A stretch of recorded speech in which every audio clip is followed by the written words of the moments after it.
rumbling fuck. Shake your tits and swing your dicks. Happy Friday, you fuckers. You made it.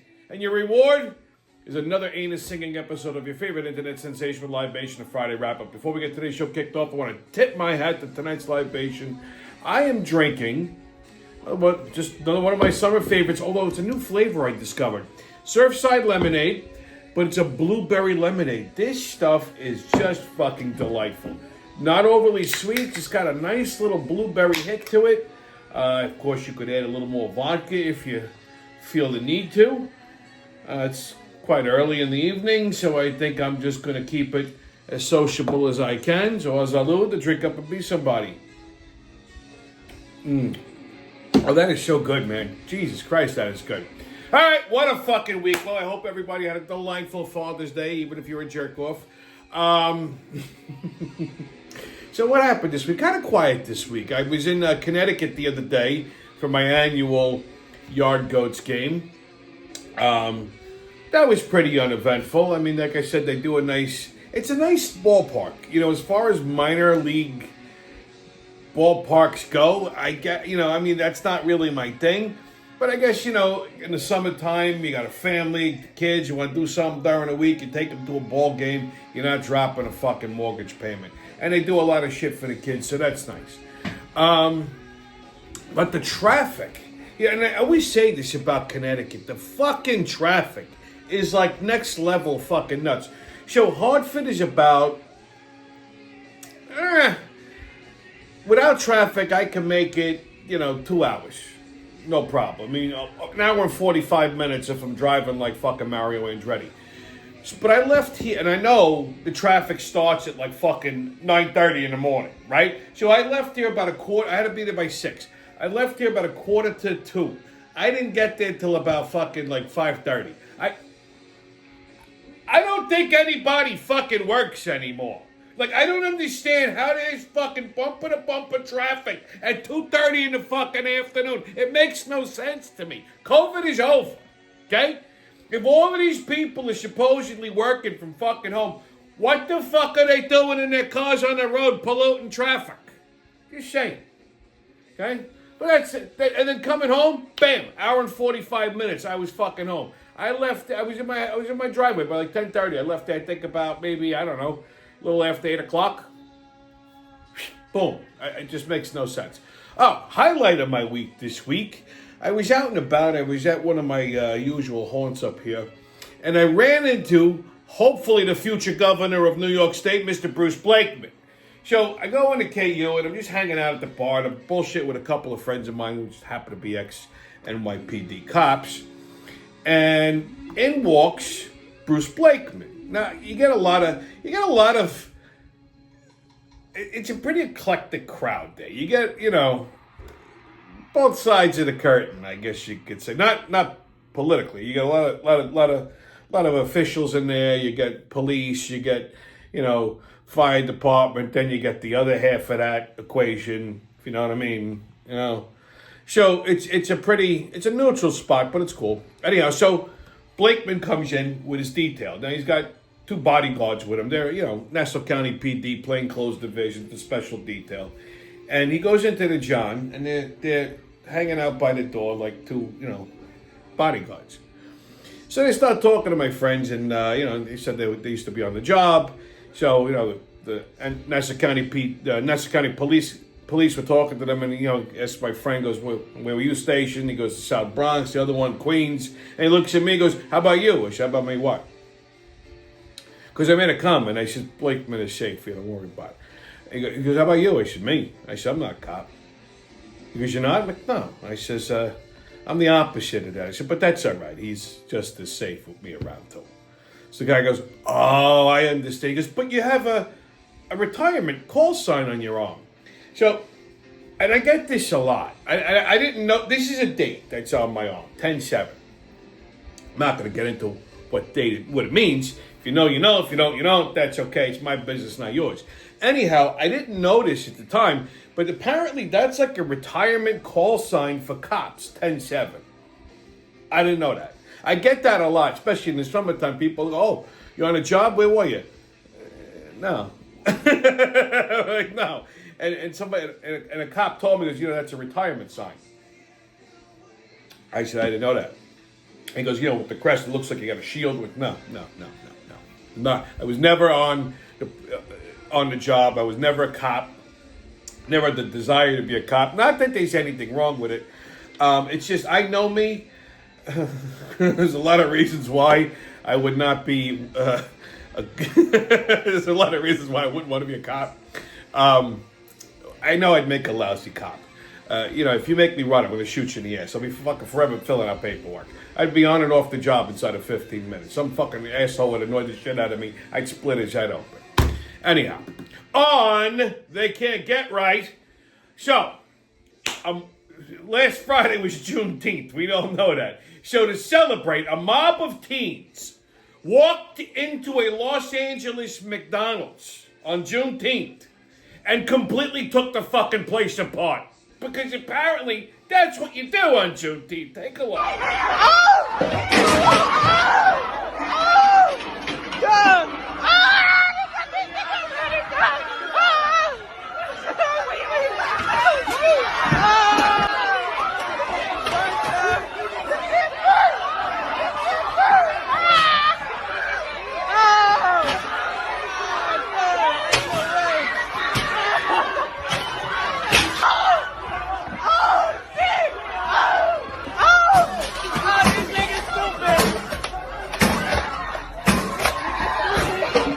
Not even see. Oh, they taking the register. I got the register. I took the register. This nigga took the register. He stole the cash register. He stole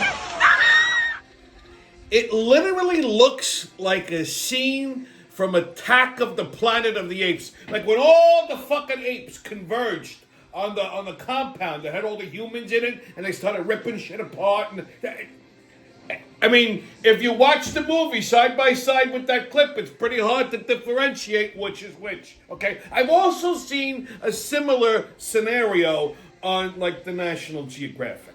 Okay, I'm just saying, it's right there. It's right there. I mean, Okay, and because we cannot go a week without them, everyone's favorite ghetto blast and ill-speaking, dumb-looking bastards, those Rochester Ratchets.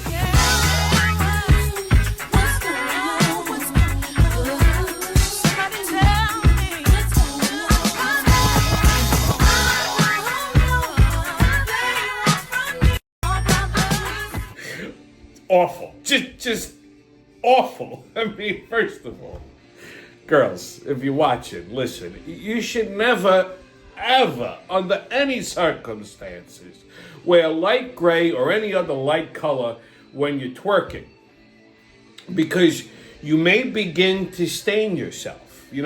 All of that movement like that could shake some things loose, okay? And it's safe to assume that these broads do not have full control of their sphincter muscles, okay? I'm just going to leave that there. Do with it what you want. Use your imagination, okay? I'm just saying, I've seen it. Some of these people of that demographic could sneeze and they shit their pants. I'm just, it's just saying. All right, kids, on They're Not All Bad, he's back there. Ooh, Pastor Manning from Harlem. Pastor Manning. Somebody said to me that if Jesus is black, heaven is a ghetto. Everywhere black people live is a damn ghetto. Why should I be yelling at the white man? Hell, if it wasn't for him, we'd all probably be dead from diseases and sickness. Or hell, we each other. It wasn't for the white man. The white man built America. You say, the slave built America. Don't they cover that lie? I'll slap the taste out of your mouth.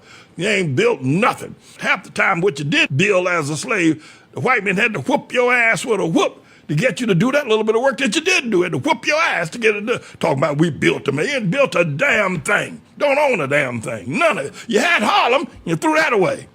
No, thank God for the white man. Thank God. He's built America and some other safe places. Built airlines so you can ride around on. Built automobiles. Hell, y'all ain't got one nation in Africa have built a car. Talking that damn talk. The only thing y'all can do is play basketball, run up and down the court like a bunch of double-jointed fools. Can I get an amen? for Pastor Manning. All right, kids. Get your tickets out. We're about to hop onto that maniacal, magical expression of mayhem and fuckery. The crazy train's about to leave the station. What? Woo, woo. First stop and only stop, New York City. So,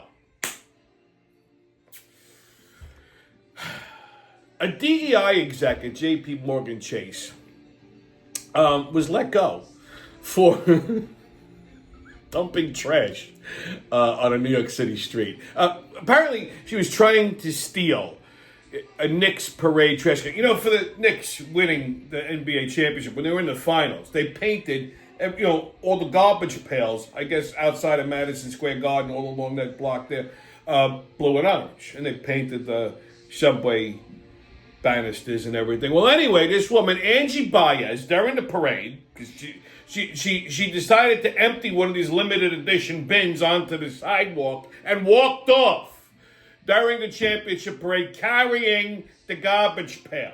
Okay, see, this is why we cannot have nice things in New York City. Like, who the fuck steals a garbage pail? Okay? Like, this idiot saw it and went, I gotta have this. And the video went viral. Look at this ugly, dumpy-looking fucking mutant, okay? The only way she was ever going to get hired by a prestigious place like J.P. Morgan Chase is DEI, okay? So, of course, the video goes viral. The bank investigates. I mean, you don't really got to be fucking Columbo to figure this out, okay? They went, look at this ugly, dumpy fuck. Who does she look like? Oh, right over there. Boom. They terminated her. Peak hypocrisy from the equity crowd. So, the New York Times dubbed this woman Trashy Trisha. No, I didn't say it. I didn't say it. They did it. I don't know where the fuck they got Trisha from. Of all the fucking names that they had to pull, Trisha. I just... I swear to God, I didn't come up with that. Anyway, so Trashy Trisha started a GoFundMe page so that she could sue her employers for wrongful termination. Okay, and so far she's raised $10 million. Unreal. I mean, I hate to say it, but she probably has a fucking case. Okay, and then they made her a garbage pail kid.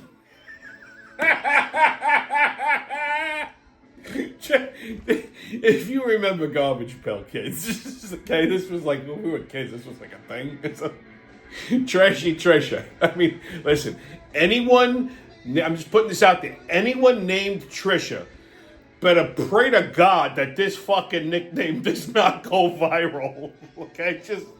And if it does, it's not my fault. You can thank the New York Times, okay? They're the ones who said it. I don't even know where they got it from. The woman's name was Angie.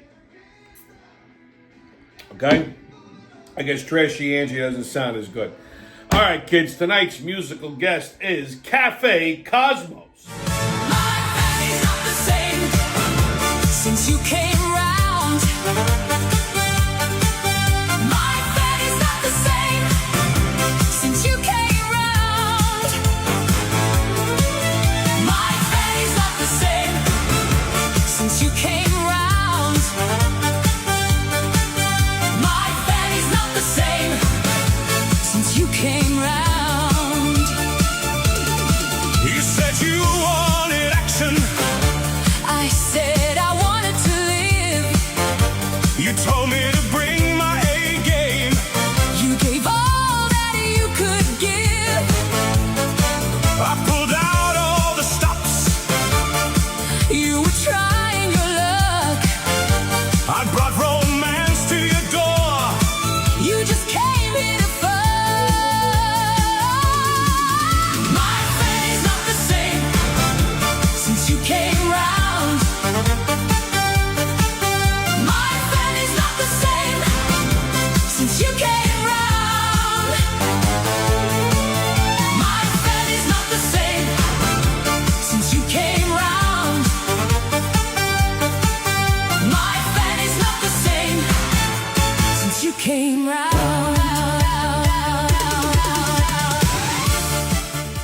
help me. There's just something about disco that I just dig. I don't know. It always gets your fucking feet tapping. You start bopping around. I don't know what it is. Maybe it's because I'm a 70s baby. I really don't know. Anyway, kids, your sports update. Yankees and Red Sox tonight at 7:10.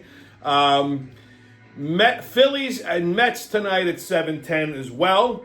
World Cup soccer, still nobody cares. As a matter of fact, USA played last night. They lost to Turkey because it's not a real fucking sport in the USA. So fucking stop it. Stop pretending like you're interested in soccer. People are like, oh, what soccer matches are coming? Shut the fuck up.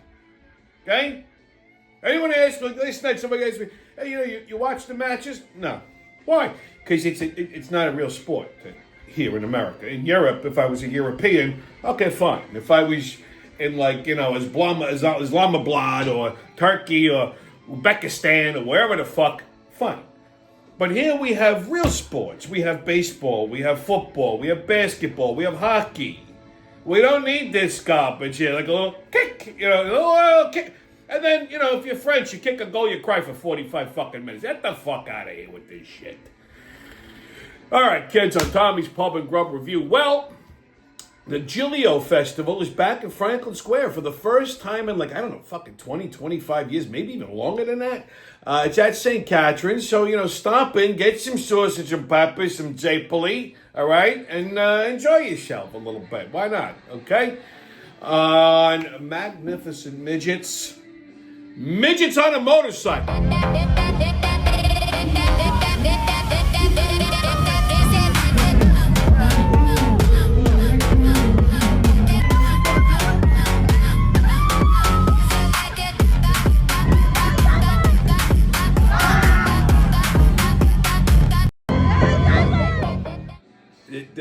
This guy clearly doesn't know how to ride too well. I mean, because he can't handle the bike at slow speeds.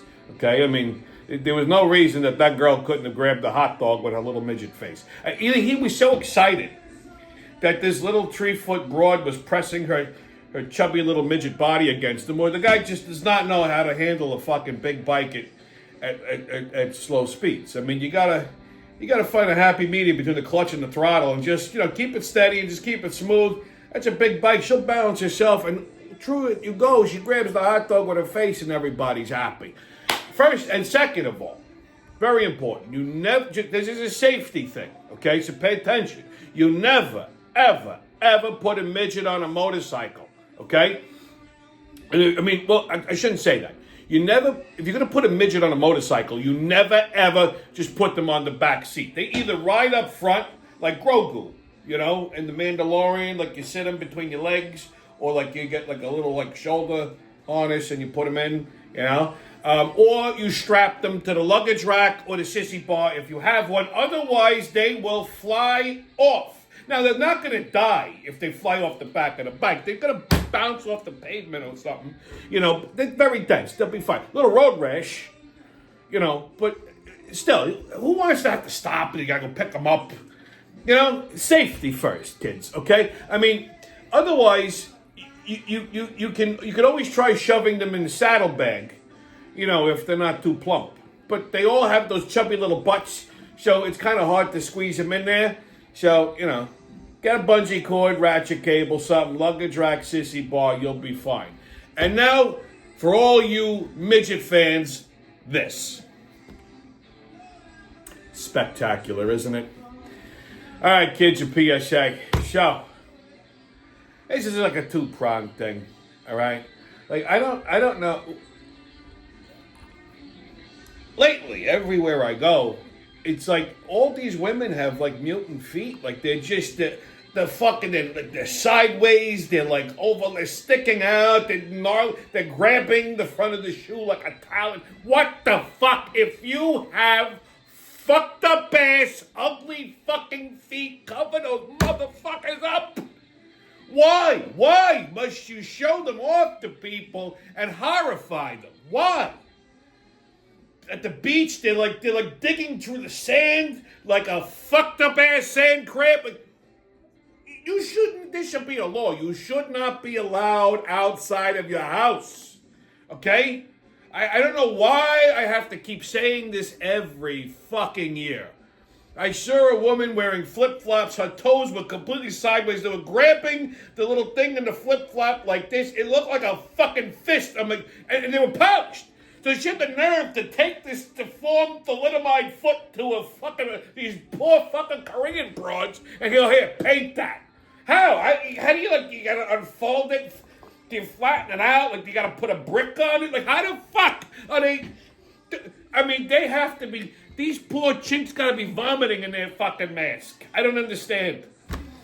I feel so sorry for these poor, they don't pay these poor Korean women enough to do that. Look. And then, there's something wrong with the youth of America. I see this a lot, especially with teenage boys. What the fuck is wrong? All these kids look like they have like an alpaca on their fucking head. Like they all have this like fucked up ass afro. When did everybody get a perm? Like they all look disheveled and homeless. Like nobody combs their hair. It's all like all over the fucking place. It's like poofy, and like they're walking around in pajama pants and socks and slides. They all look fucking homeless. The fuck is wrong with the world? When I was a kid, you would never dare leave the fucking house like that. I still don't. I don't go up to the corner to get a fucking container of milk unless I look presentable like a cologne on. When I had hair, I never left the house unless my hair was perfect or if I was wearing a hat. Now I don't have to worry about the perfect hair. But still, you always look put together, even if you're comfortable, right? You're going to be comfortable. Basketball shorts, a t-shirt, a wife beater, some sneakers. You look clean, comfortable. You don't look like you lived on the Bowery for the last fucking 52 fucking weeks. Just saying. I would imagine the same people who have these children also have these fucked up ass feet, and they're walking around and they're horrifying people. Okay? I don't get it. I don't get it.